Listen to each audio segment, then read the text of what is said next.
Ever wonder why the Battlestar Galactica Viper launch station looks so familiar? Well, we're going to talk about that in a second. Hi everyone, welcome to Battlestar Galactica. And in today's episode, we are going to take a look at the Battlestar Galactica Viper launch station with two Colonial Vipers issued by Mattel Toys in 1978. Now, the Viper launch station was the big price point item for Mattel's Battlestar Galactica line during the holiday season of 1978, and it sold really well for the company. Now, most retailers offered it to their customers at the Mattel Toys suggested price of $19.99, but a few over the past couple of years have popped up with price tags as high as $49.99. That is from a store in New York City called FAO Schwarz, which was a high-end toy store.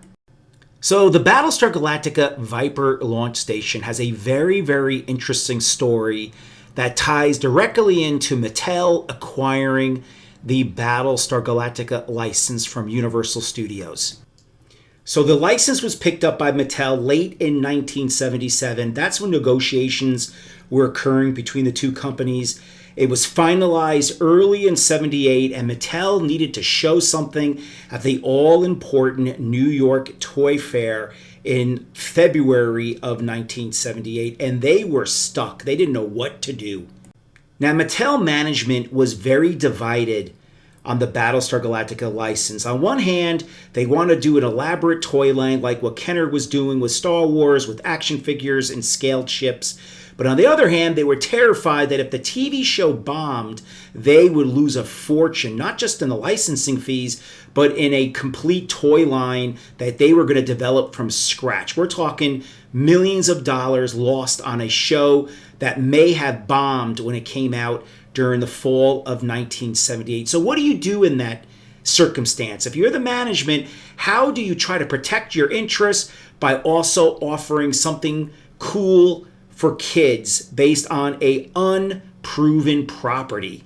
At the 1978 New York Toy Fair, Mattel announced to retailers in the world that they had the next Star Wars, Battlestar Galactica. But when retailers looked at their product line, they noticed that there were no action figures. I have it on good authority that some of them, like Toys R Us, were actually quite annoyed. Where were the action figures? That is what they wanted. That was the driving sales force behind the Kenner Star Wars license, and they want to know what Mattel was doing. Now, Mattel promised retailers a action figure line, but behind the scenes, they were slow walking it because, again, they were not sure that Battlestar Galactica was going to be a successful TV show. So instead of action figures, they offered a line of 2-inch scaled vehicles with shooting missiles. That was where most of the budget went into concerning Galactica, and we're going to look at those in a future episode. But they also offered rehashes of old toys. They took a handheld electronic game called Missile Attack and changed some stickers on it, and that became the very popular Space Alert game. They reissued a 12-inch 1960s Major Matt Mason figure as the Colonial Warrior and the Cylon Centurion. Very inexpensive to do that. And then they looked in their back catalog for something else that could be a big ticket item, and that is where we come to the Viper launch station. Now, this toy was a huge success for Mattel. Not only did it use old tooling, just with some new stickers and some new additions to it that cost very little, but it sold extremely well for 3 holiday seasons, 78, 79, and 1980. Even when the show went off the air, it still sold. Even when it was on clearance, it was hard to find because kids loved shooting the Vipers into the air. They could care less if it was based on a TV show. They just loved that launching feature. And the two Vipers are the true gem of this set.